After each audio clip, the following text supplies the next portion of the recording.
Hello, and welcome to the SomerKnits podcast, episode 8. Today is Wednesday, October 6th, and I am coming to you from Tulsa, Oklahoma, where I live with my husband, 2 kids, a couple of dogs, mess of chickens, and a lot of yarn. So I just want to jump right into things today. Maybe not as much to get through as there have been sometimes. I have managed to get some time to myself, so I just wanted to hop on and share.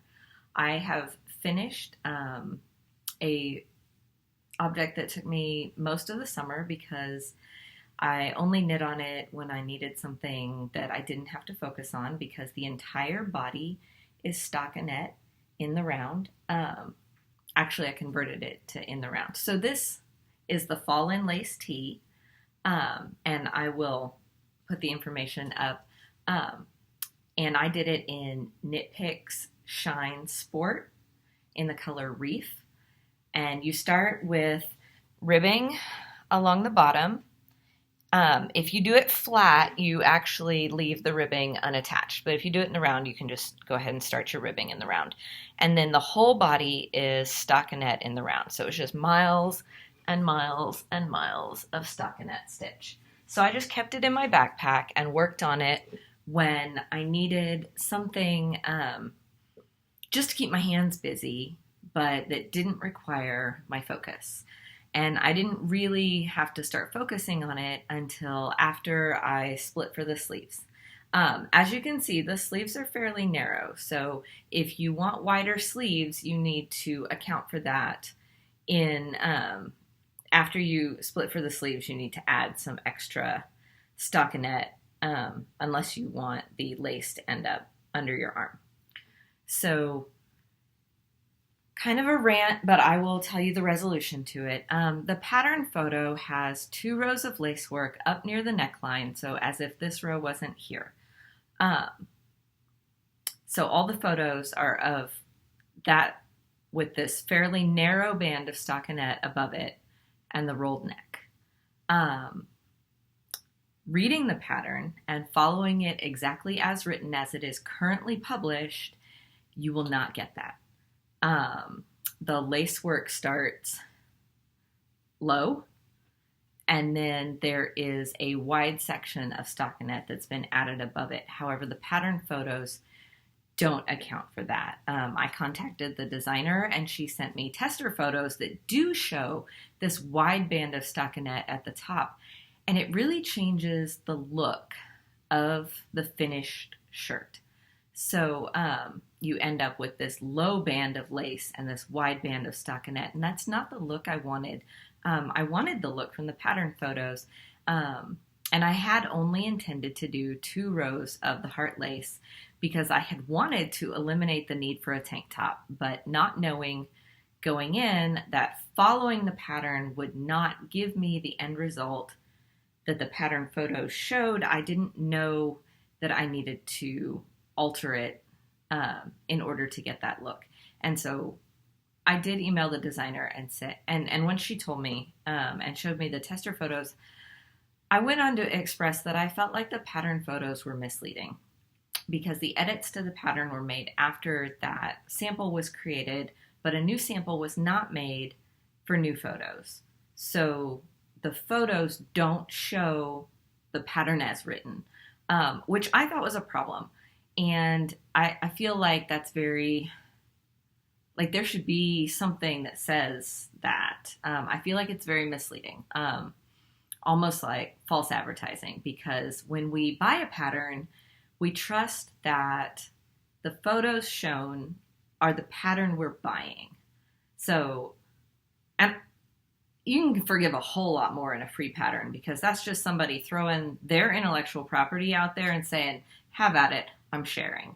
And so that's different. But a paid pattern, you expect that what you're paying for is going to give you that finished object. Obviously, there's multiple sizes. And this pattern is not as size inclusive as I would prefer, so that's another problem. But the pattern photos should show the finished pattern. And so she did tell me that I could get a finished object by eliminating that stockinette at the top, but that I would have very, very tight sleeves. And I didn't want super tight sleeves, like really tight. If I had gone with just the 2 rows of hearts and not done all of this up here, I mean, the sleeves would be like uncomfortably tight. So I added a 3rd row of hearts, which is an option in the pattern, but it's only recommended for the larger sizes. And I did the 2nd size in this pattern, which is a small, I think. But I went by the bust size, and it is plenty oversized. You can see there's a whole lot of positive ease in this, which is great because it is super comfortable. And the cotton and modal that the Knit Shine Sport is made out of is so next to skin comfortable. It's like cool against your skin. It's a very nice transitional piece. And I actually do love the finished object. Like, I really think that I will get a lot of wear out of this. My objections had to do with the pattern versus the pattern photos. And after some discussion, the designer is going to update the pattern, take some of my suggestions. I don't know if they're going to update the photos. I really hope they're going to knit a new sample and update the photos, but it may just be notes about how you have to alter things to get a different fit. Regardless, I did 3 rows of hearts. I only did 7 rows of stockinette above it. All of my notes for my alterations to the pattern, which I don't think overshare the pattern, are on my Ravelry project page. But if Ravelry is not accessible to you and you do need those notes, please just message or email me, and I am happy to send them to you. The original pattern is written for 2 pieces knit flat and seamed, and I hate seaming. Seaming is like the devil. So the only thing I have seamed is the underarms right here, just this short little bit. I actually did in the round, separated for the sleeves, did all of this, did an equal number of rows of stockinette for the back, maybe +1, I think, to raise the back neckline, just like a smidge. And then I put both front and back on really long circular needles. And I started at both sides and did a 3 needle bind off and continued to try it on between every 5 stitches after I'd gotten to a certain point to get the neckline I wanted. And then I bound off using one strand going one way and one strand going the other way, and then sewed those ends in to hide that gap. But I think it gave me a really nice neckline where I can wear a normal bra. I do have to wear a tank top under it, even though I originally intended for this not to have to need one. But I wanted it wide enough to still get the boat neck look, but narrow enough because I have fairly narrow shoulders, that I could wear a normal bra and still be comfortable in it. But obviously I didn't want it to be hard to get over my head because I am not using a stretchy yarn, and I did not do a stretchy bind off. I wanted the structure of a traditional bind off. So this is just a standard traditional bind off, no stretch to it. So I am ultimately thrilled with the finished object, but as you can tell, there were some pains along the way. But I do think it's going to be a staple in my transitional season wardrobe. It is just starting to get cool here, but still reaching the 80s Fahrenheit in the afternoon. So long sweaters are still not a thing. Even first thing in the morning, a light jacket is the best I can do.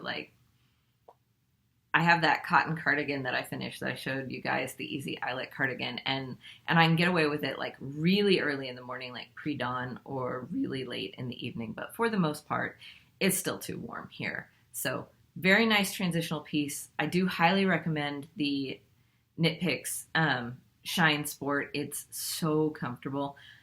I'm not sure that I'd want a garment knit in the Shine worsted because the Sport, because of the cotton content, is heavy enough. So I think that the worsted would make for a pretty heavy garment. I mean, it's got weight to it. I think in this case, it gives it really nice drape because it gives some structure to this oversized boxy t-shirt. But in general, I'm just not sure I'd want to go up to the worsted because it would be so much heavier. But anyway, Fallen Lace tee. I am very thrilled with it. I love the color. I think it's office worthy. It's lounging at home worthy. It's a great shirt. So that's my first finished object, and I'm going to pause for a tea break. I have a Victorian Earl Grey today in a handmade mug from that festival that I mentioned before, Winfield. They do numbered mugs every year, and this might be the last year that these vendors were at the festival. So I was kind of excited to get one. I have a Victorian Earl Grey today, and Earl Grey used to be my favorite tea, but I find it isn't anymore. I'm really on a chai phase right now, so if you have an absolute favorite, preferably loose leaf chai, feel free to recommend it in the comments below, because I really love a good, super strong, spicy chai, but I like to have both caffeinated and decaffeinated options because I try and cut myself off from the caffeine by about 2 in the afternoon so that I sleep well at night. My husband doesn't seem to have that problem. He can drink coffee all day and it's not an issue for him. So my next finished object is still hiding inside the project bag that I used for it. And I wanted to mention the project bag real quick because there's actually a coupon code for the shop, and I'm going to put it below. But my friend Sue, Crafty Knitter 7, she sent me this bag right before she reopened her shop, and I will totally link it in the show notes below. But she has given us a discount code that's good until October 31st for her shop, and it is Summer15, and it's just my name. I'll just put it right here. Anyway, this is her sock size snap bag, actually, which you can unsnap and fold over so that it sits up. It's got a wider base. And also, I think I saw Inga of Knitting Traditions had cross-snapped it to keep anything from falling out of it. I think it was Inga. So you can also, instead of snapping it flat, cross-snap it like that to make yourself a little pouch. And I don't actually have socks in here, but it was the right size for this hat I was making. And I want to tell you a little bit about it before I get into exactly the finished object. So I went to the opening of the new Knit Stars store in Tulsa last week, and I will get to that more during the acquisitions section, but I have to mention it now because if you remember way back to when I first found the other yarn store in town and I bought the antique buttons for my sister and I, so I had, under her direction, purchased this shamrock, and it's super pretty, but she wanted a hat to put it on, and it is, it's not a pin, it's a loop back, so you sew it on, and she wanted, originally I showed her a traditional pinch hat, which is a pattern I've made like a zillion of over the years. And that's what we were going to do. But then I sent her some more pattern photos, and ultimately she picked out this cloche, which has a twisted brim that is knit sideways. And no, I haven't tucked the ends in yet because it's not quite finished. This is a mostly finished object. So the brim is knit flat and then picked up, and then you do the crown, and it's super pretty. And I still need to block it because she has quite a bit more hair than I do, and I know that this yarn will grow a bit. And this is the Lolabean yarn from the Hot Loops wall, or I guess now maybe they've renamed it. When the store was called Loops, it was a Hot Loops wall, but I think this yarn might be exclusive to the Knit Stars store. I'm not 100%, but they do have an online presence. Anyway, I need to block it out a little bit, and I know it will grow because this is a DK weight held double, and it's a superwash merino, and superwash tends to grow a little bit. And I'll probably destroy my hair, but It is a semi-fitted cloche hat that rolls in at the bottom and has that twist. And in the pattern photos, they have used brooches or gems right there on top of the twist. So that is what I'm going to do with her little shamrock. And I look very silly. So I'm going to sew that on after I block it. So I'm going to sew the ends in better and then block the hat and sew the gem on, and hopefully she will have a pretty hat for winter, and she has a ton of shamrock things, so it should go with everything. But that's another reason we went with a cream color yarn. She does know about the hat. Went with a cream color yarn so that the focus, the standout, would really be the pretty gems in the shamrock. So I'm thrilled with that. I did this over the weekend, and because I spent so much time on it this weekend, or maybe because of stuff going on at work, I don't know, but the last couple of days my hands have been cramping and I've had some pain here. So I've been trying to be really careful with what and how much I knit right now. And I don't know if I need to make some adjustments in how I sit at work and hold the mouse and use the keyboard, because I lowered my chair because I had hip surgery a couple of years ago, and if my leg is dangling, I'm very short. If my foot is dangling for too long, it starts to ache. So I had lowered my chair, but now that means I'm reaching up to type, and that could be causing stress on my wrists and stuff. So now I may need to, because once again, I'm super short, put a footrest underneath my desk so that I can raise my chair so that my hands are down more typing and not as elevated. Because even just holding them up like this, I can feel the strain in both sides down along my thumbs. So I don't know if it's knitting, I don't know if it's work, I don't know if it's a combination of the two, or if I did something else. Like, it's going to sound really silly, but I did front squats yesterday where you hold the barbell back like this, and so it's a lot of weight pushing like this. But usually it feels pretty good because I need that stretch. I know we need, as knitters, we need to stretch sometimes. So we really got to protect those wrists so that we can keep doing the things we love. But I can't remember the name. I think this is the Nola cloche, but I'm going to put that down. I probably already have by now in the editing.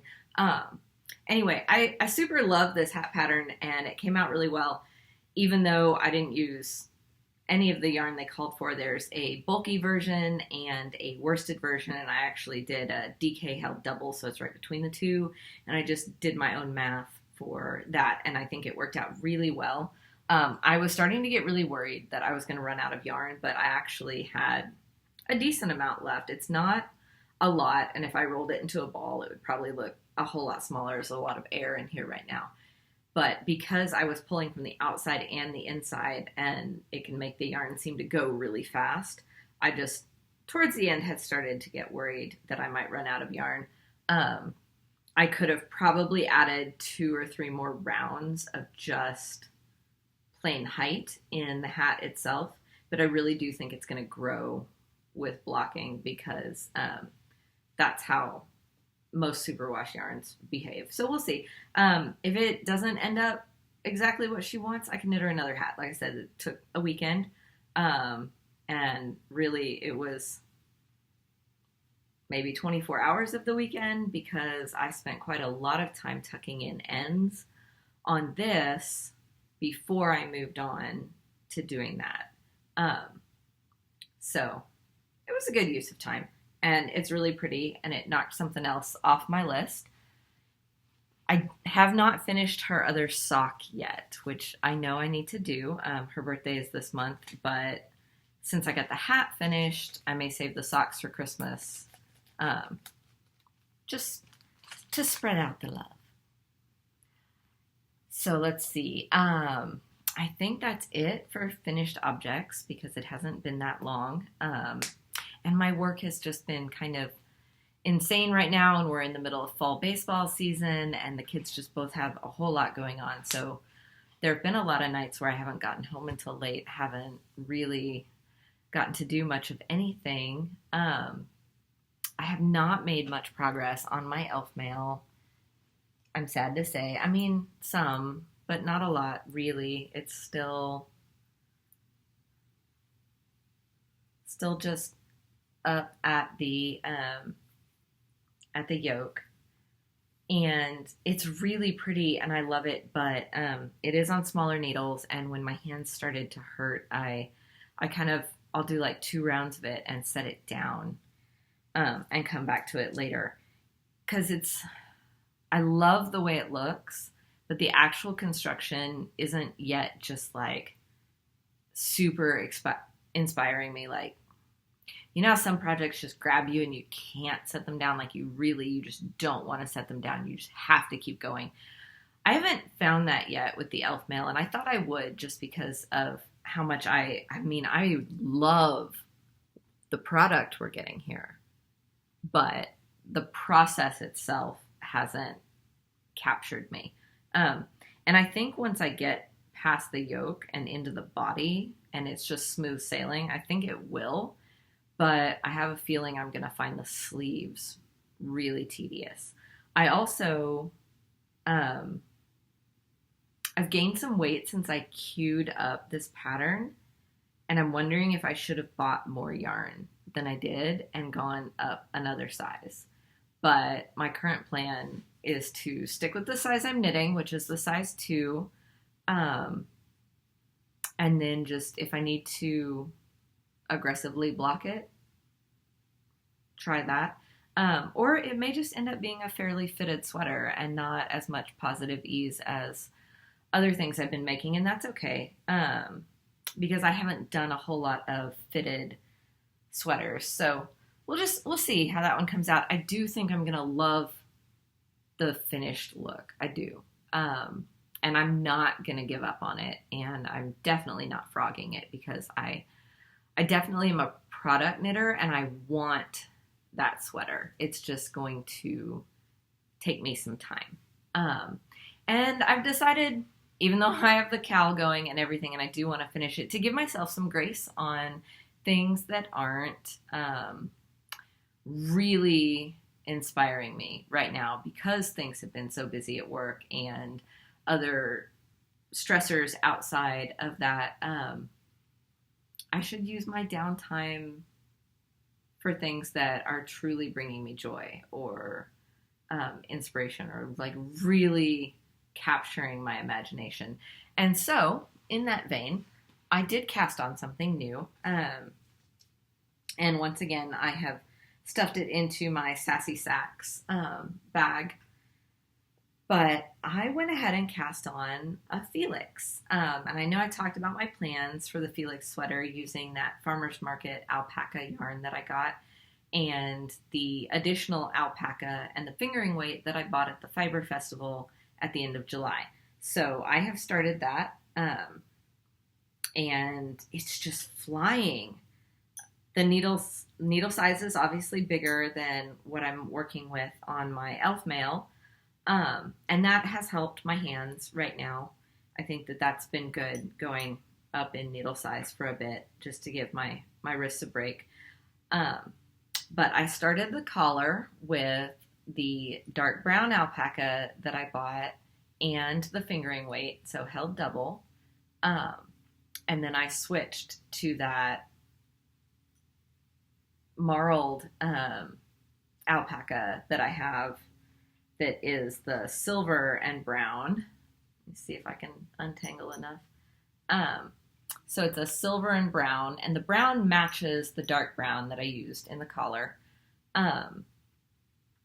But it's giving me like snowy forest vibes right now, which is giving me Christmas wishes. And I know we still have Halloween and Thanksgiving, depending on where you are in the world. If you're in the US, we've got Halloween and Thanksgiving coming well before Christmas. But it's just the green showing through. And I know it looks white on the screen, but the lighter alpaca really is a silver color. So the green showing through with the brown and the silver, just, makes me feel like, I don't know, just like winter forest, maybe like evergreen forest. I don't know, reminds me of going skiing and Christmas time, and makes me want to have hot chocolate by the fire. I don't know, unintentional Christmas vibes. But it's just so pretty. And it's flying. It's really flying. And part of that is just, knitting with a larger needle size. But I know it doesn't look like I'm super far. But based on looking at the number of repeats and stuff, I mean, I'm in the raglan increases, well into the raglan shaping. And it's because it's bunched up on these needles that you can't tell, like, how much is there. But I don't know, maybe when I get to the body and it's just stockinette, I don't know, will I lose interest, or is the fact that it's just such a unique texture and such an interesting vibe gonna keep me going? But I'm really excited about how it's coming out, because I've had this yarn for 12 years and not decided what to do with it. Maybe 13 years. I don't know. It's been a while. And so to suddenly be inspired to use that stash yarn and to find the perfect things to go with it. I had a lot of people at the Fiber Festival walking around with me, like holding up yarns, being like, what about this? What about this? And there were some exciting options, but when the guy at the 316 Dye Studio booth held up the dark green and was like, well, what about this? It was finally the first one of walking around that whole time where I was like, yeah, that. And it's totally outside of my normal color wheelhouse. And I think that that's part of what's so interesting about it right now. I have a couple of projects planned that are outside of my normal color scheme, this being one of them, and then hopefully a Christmas ranunculus is another one. And I don't know when I'll get to that, but it's just, I know I keep holding it up and squishing it, but it's the squishiest thing. The alpaca has beautiful sheen and drape, and then that fingering weight wool is to give the sweater a little bit more structure, because alpaca doesn't have a lot of structure on its own. So that wool strand will help to give that alpaca the structure needed for a nice fitting sweater. And I'm really excited about the Felix. I think it has such a beautiful classic look to it, and it could be such a versatile piece. I think I'll be able to dress it up or just wear it on the weekends.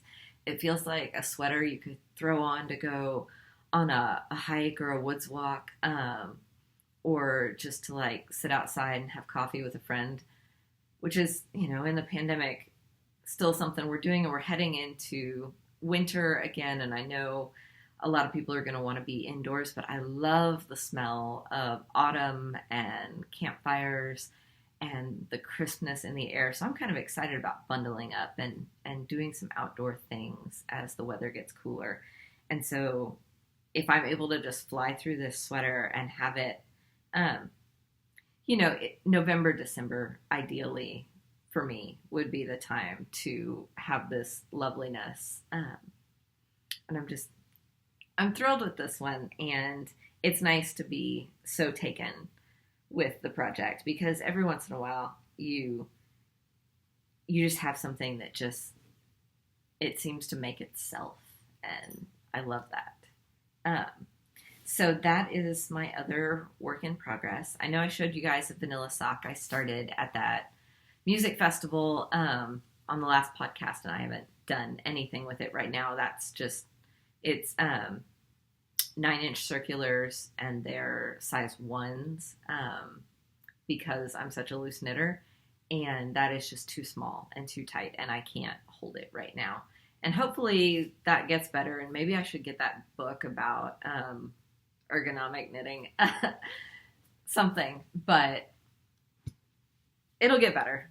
It'll get better. So that was it for the works in progress section. If you're not into acquisitions, that's okay. And thank you for stopping by.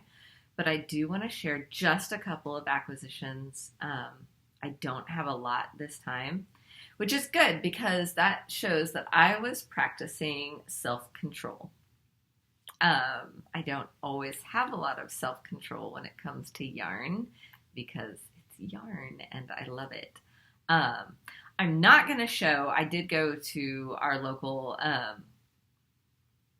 not really, well, big box store, maybe, Joann's, and grabbed some skeins of Lion Brand Thick and Quick, which is huge, chunky yarn. But my sister-in-law wants a fox hood for Christmas, and I think I've mentioned that on a previous episode, but I'm going to make the Phelan Fox cowl by Heidi May because I've made that for my daughter years ago now. And it was really quick and it's on big needles and it'll be super fast. And the only part about it that will be tedious is the ears because you have to make those in pieces and then sew them on and stuff. But since I was there getting yarn for that, I grabbed a couple more skeins and I might make my brother the Burton Bear cowl because I made that for my son after I made the fox one for my daughter. And I just think it'd be kind of funny because they have a bear that frequently visits their property and they also have a fox that frequently visits their property. So they see both of those animals a lot. And so I thought it might be kind of fun. I do know my sister-in-law will wear the fox hood cowl. I do not know if my brother will actually put the bear one on, but it's such a fast knit that I think I'm going to do it anyway because I really think she'll make him wear it and it'll be hilarious. But I'll definitely show those when I get them made, but I'm not going to show you the yarn because it's just giant chunky yarn.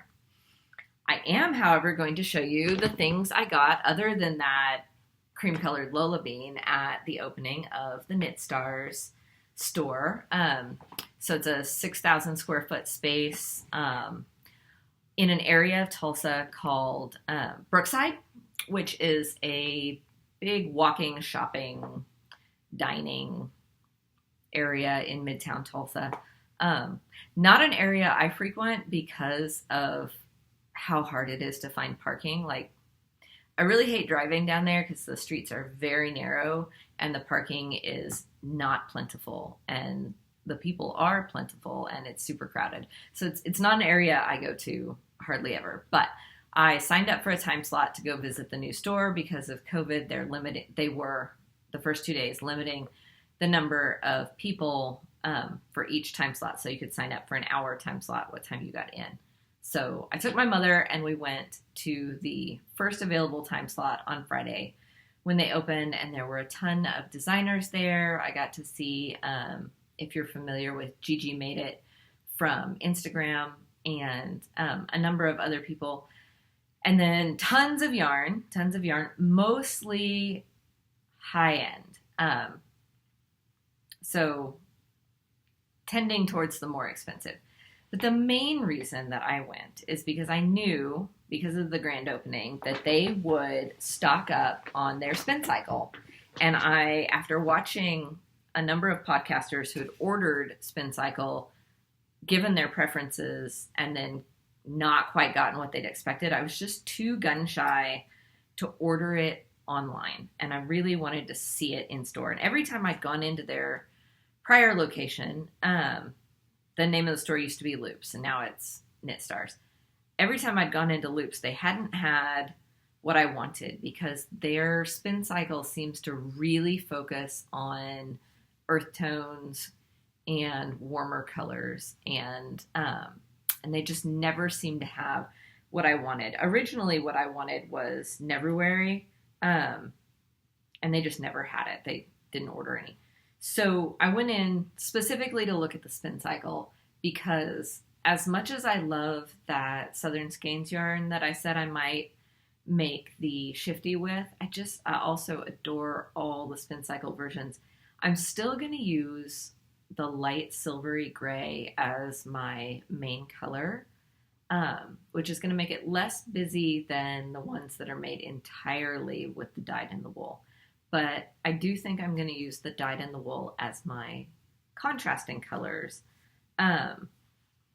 And I got 4 skeins, even though technically I think I only needed 3.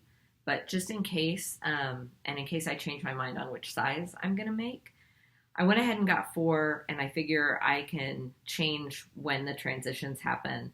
Um, as long as I'm following the shaping pattern, I can change my colors whenever I want.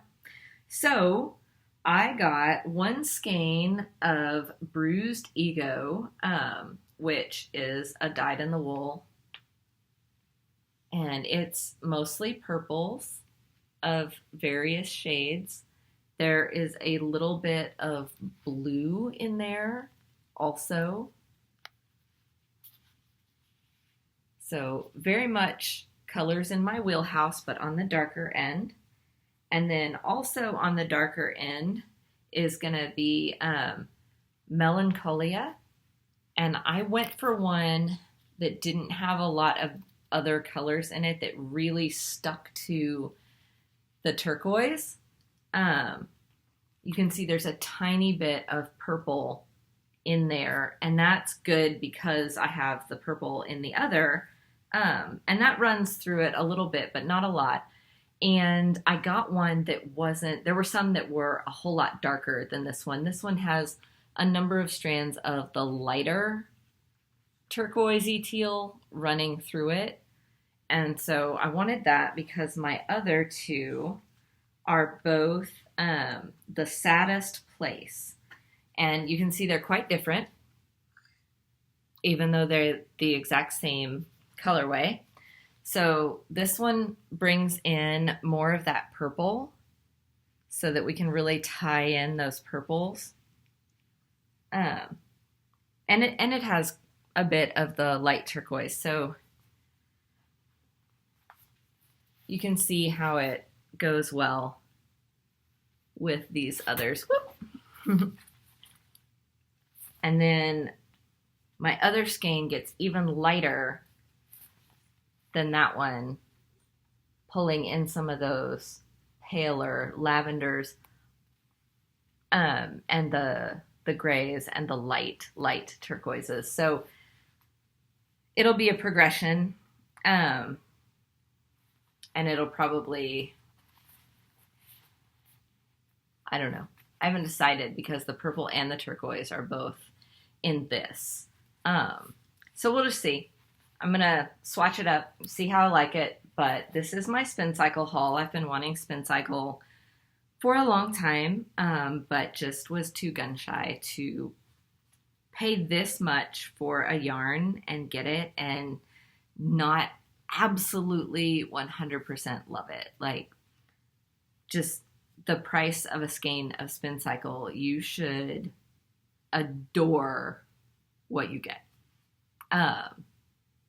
And I realize that the price point may feel different to different people, but for me, this is a very expensive yarn. It's going to make a very expensive sweater. It's a commitment.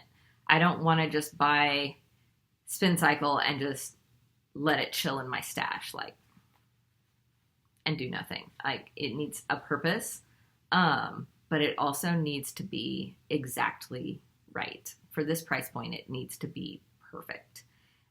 So I'm really excited that I got what I was looking for.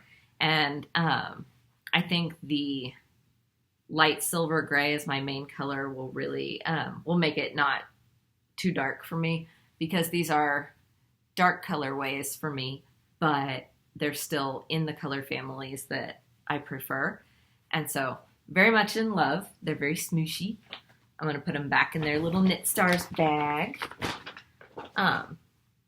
So that was a lot of self-restraint because there was some amazing yarn. Lots of partnerships and exclusives and things. And that whole wall of Lolabean yarn that was there with the olive and bean sweater samples that were knit up that were just beautiful. And that is a sweater for both my daughter and I that I've had in my queue for a while. So I just have to quit chickening out on the color work thing and do it. And it seems like a good place to start for a color work sweater because it's just a narrow band of hearts. It's just 2 colors. The rest of the sweater is just solid, basic stockinette. So I'm going to get to it eventually. But since I just made her a sweater, I will have to do a sweater for my son before I get back to doing another sweater for her. And he's already asked for socks before another sweater with that rainbow yarn that I made him a hat out of. So my list of things I need to do is long. I was going to start his socks this week after that hat, but since my hands were hurting and I didn't want to use small needles for a little while, I was going to wait a week or two before I start in on his socks. It's still too hot for him to wear them anyway because they'd be that DK weight wool and just like super toasty. But I think they're going to be perfect in boots for the winter. So I do want to get them done, and I do want them to fit him this year. Other acquisitions, I'm going to apologize for any crinkling because I left it in the shipping package. But I just, yesterday, day before, the days are blurring together. I don't even know anymore. Got my most recent Southern Skeins package. I went for the not sock yarn box because I had asked what the colorways were going to be like. I didn't want to know specific colors because I'm all about the surprise. But I kind of told the dyer my preferences and asked her if I should order the sock box or the not sock box, and she kind of gave me the rundown for the next few months of what she thought my preference would be. So I'd ordered the not sock yarn box. And it came with, it's beautiful. I opened it up and I was immediately taken with the yarn. It's a little bit moody, but a lot perfect. It is a blue with like purple lavender running through it. So I got 2 skeins because I did the add a skein. It is Blue Blooms is the name of the colorway on her Southern DK, which is 80% superwash merino and 20% nylon. And it's just so pretty. So you can see all that color in there. I don't think it's going to pool too badly because it looks like the color sections are short, but I haven't really opened it up yet because I got home and then crashed into bed like really quickly. Yeah, so it looks like, I mean, there are some longer swatches of color, and I will probably alternate skeins because of the variation in hand dyed. But I am going to probably find some kind of garment to make with these because the color is so pretty. Twist that back up so that I don't make a mess of it later. And I don't want to lose the band because I want to remember what it is. She ships in these nice little bags, which are actually great for keeping yarn neat. So sometimes I use them inside my project bags for keeping the yarn like tangle free and organized. There's smaller bags also, and so once the yarn is caked I can throw them in there. So second skein also. And then with that there's always goodies, and I haven't even taken them out of the package yet, but there's a little felt sheet with a tapestry needle so that you can weave in your ends. There is a bag of chamomile stash tea. And then there's always a progress keeper. And this time it is an adorable little snail. And he's not going to turn the right way for you to see him, is he? So he's got a little face, little snail. So cute. And then there was also a button in there that says, all I need is coffee. All I need today is a big cup of coffee and a whole lot of yarn, which is so true. It's just, I love it. It's perfect. And then I had also thrown into my shopping cart a sticker. And this is, you know, like a weatherproof washable water bottle type sticker. And I just think it's so pretty. So the sheep are becoming a sweater. And I probably will throw that on my big water bottle sometime soon. But super cute. So that's Southern Skeins on Etsy. And if you decide to purchase yarn from her or try one of her surprise boxes, please just let her know I sent you. I don't get anything for it. She has never said she's never asked me to mention it or anything like that. I'm just mentioning it because I've been enjoying it for almost 2 years now, her subscription boxes. So if you happen to go on there and order and check her out, just let her know where you heard about her little store. Maybe in the future we could get a Knit-along prize donated or something. If not, that's all right. I would like to support small businesses and small makers. I think that's really important. So especially during the pandemic, I've tried to do the majority of my yarn shopping with hand dyers and small businesses, and I want to share some of that love. And I think that one way to do it is to show you guys what I got and what I think of it and how I like it. So once again, Southern Skeins yarn, and I will link it below, and go and have a look. I think that is it for today. I don't have any other acquisitions. I kept it small this time. Looking around like, is there anything else? Don't forget about the coupon code for project bags. Go take a look. The Knitalongs, the Elf Mail Knit-along, and also the Finish Along, because that is for any languishing project. And somebody asked if that could include spinning, and yes, it can. If you have something that's half spun and it's been just sitting there for months, or if you have singles that you spun and you've been meaning to ply them for the last year, just like do it, and definitely count that, because any languishing work in project that you really want that end result, it deserves a little love. I heard a really good strategy a while back from a friend of mine. She goes by the Marvelous Mrs. Maker, on Instagram, and her name's Britt, and she has a bunch of tutorials on YouTube and a number of beautiful patterns, but also, like, I think she said it was her grandma that told her, if you really want to finish something, just give it 5 minutes a day or something. Anyway, the way she ultimately summarized it was, if you have this group of projects and you want to get some time in on each of them because you want them to progress, set a timer and make yourself work for 5 or 10 minutes on this project, and then work for 5 or 10 minutes on this project, and just like give yourself a little bit of time on each one. And it may not feel like you're getting as far on one thing, but you'll be making progress on all the things. So maybe that's how you want to do it. Maybe what you want to do is pick a different project each night and say, I'm going to take 1 hour today on this, and tomorrow I'm going to take an hour on this. You know, there's lots of different methods. There's not a right or wrong way to make progress, but I do think that one way to make progress is just to put it in front of you and say, this is my goal, and I'm going to do this. But if it's not bringing you joy, like, I understand that. I've just spent all this time telling you about what was and wasn't bringing me joy right now, and why I am and am not knitting on certain things, and if stuff does start to hurt, take care of your body, because you only get one of those.